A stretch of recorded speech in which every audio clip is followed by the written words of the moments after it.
Well, I guess if there's at least one small benefit to having large queue lines for my server, it would be that it actually gives me time to make a video. Because, yeah, I've been pretty much enthralled with just playing this game. New World is definitely keeping me occupied and in a fun and, I would say, meaningful way.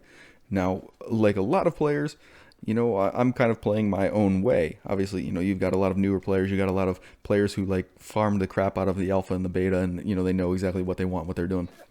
I'm just kind of going through it with my mindset of being, I want to, farm it. I want to, see what the game's about. But my main focus, at least as of now, has been largely in the economy, area. So I'm trying to do a lot of crafting. I'm trying to do a lot of, farming for resources. I'm trying to do a lot of, buying and selling on the various trade posts and that kind of stuff. I would say about 70 to 80% of my experience has been gained from farming and crafting. And I've made a lot of money by buying and selling things on the various trade posts. Of course, I have gotten a little bit better at combat, but I'm still a little bit off with mouse and keyboard, and I can't quite say that I'm good with the dodge mechanic. I'm missing a lot. But one of the things that I would say is that chopping wood has been the absolute bane of my existence since I've started, chopping trees. It's terrible. It is probably the slowest endeavor that you could do in this game. It's just the amount of trees that you need to chop is ridiculous. But because of the fact that it does take so long to, just chop down these trees, build up your skill level in logging, it just requires a lot of time investment. And obviously, it's not really worth it early on. I mean, you're not really getting that much money from selling lumber or just, green wood. You're not getting much. So I wanted to try to at least get as much out of it as I could. So I ended up just kind of trying to cobble together something just to make it more worthwhile for me personally. So what I'm using here is what I guess is kind of like a lumberjack priest. Now I've got reinforced logging as much as possible on my gear. I've got 2.7 on my hat, I've got 3.2 on my chest, I've got 3.3 on my gloves, and 2.8 on my legs, and then 3.6 on my boots. My axe also has 4.9%. So that gives me about 20.5% logging luck. And not that it really matters too much, but my stats are mostly focused in focus and constitution. So obviously my main, role I guess would be healer, and that's mostly just for sustain for myself. But I've also got a little bit of constitution just to make me tanky. So, I can actually take a hit and I don't need to just constantly run from enemies. Now, of course, I'm not dealing that much damage, but because of my increased health pool and my ability to self-heal, and since I am using the axe, I get that berserk, which is also good because berserk gives you healing, right? But that healing is based on how much health you actually have. So the more constitution you have, the more healing you get from berserk. Now, my staff is obviously based on focus, and that's probably my main source of damage for a lot of enemies, especially the corrupted enemies. But as you can see, on its own, you may think that this build would just be, kind of worthless. And I'm not saying it's the best damage build at all. Of course it's not. But, I am able to actually use it to farm the various things that I need to farm. I am able to actually complete content with it. And it's not, a bad build. And I don't... So I guess what I'm trying to say is, you don't necessarily need to focus everything on a specific, damage like DPS build to be a solo player. You can make some sort of gimmicky build like this to accomplish a task while you're actually playing the game. You can do other things besides just, chop trees with this build.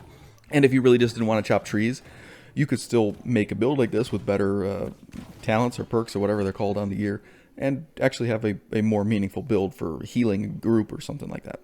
But the main reason that I actually started this was because, I'm trying to level up everything.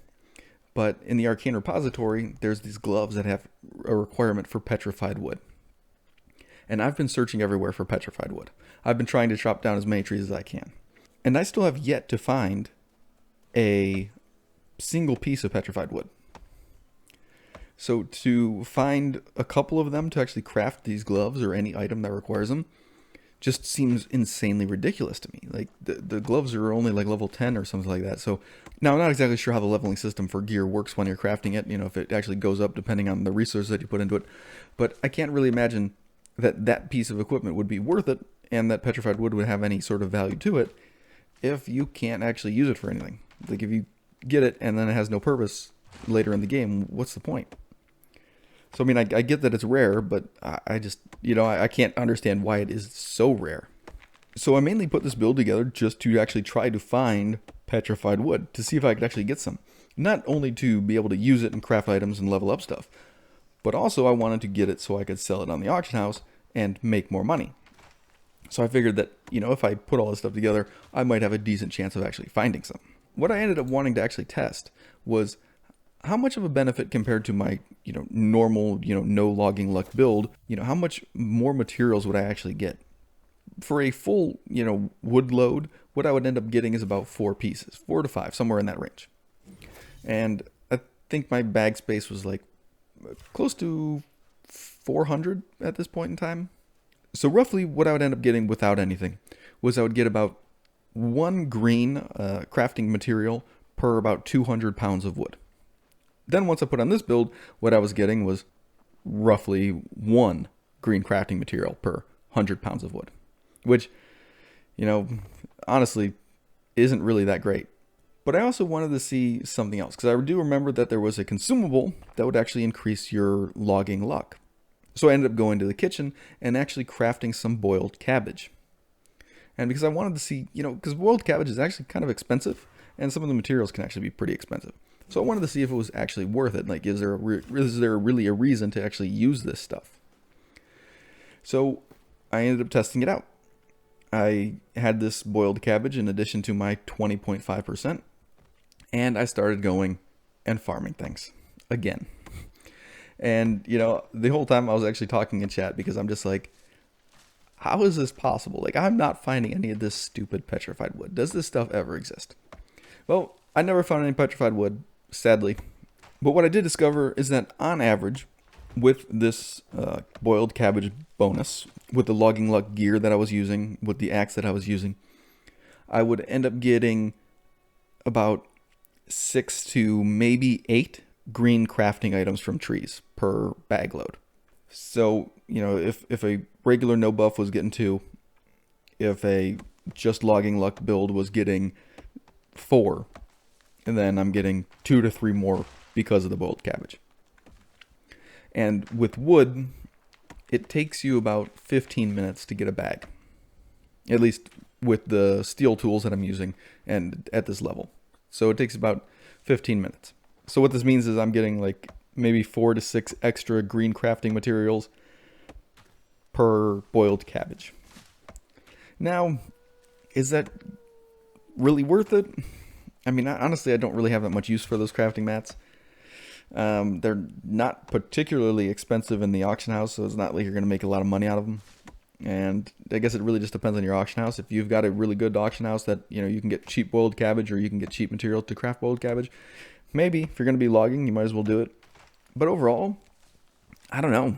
It really didn't feel like it was that beneficial. It didn't feel like it was helping me out. Maybe once I get later, in the game, once I get later levels, once I'm, I guess farming more expensive materials and, needing much higher logging for like the better trees and stuff like that in the game, maybe then it'll be worth it. But yeah, I was kind of disappointed. But anyway, thank you guys for watching this video. I hope it helped you out in some way. Now I will actually make another video just talking about a few places that I actually farm for various materials of all kinds. Hopefully that'll help you out too. But thank you for watching. I'll see you in the next one.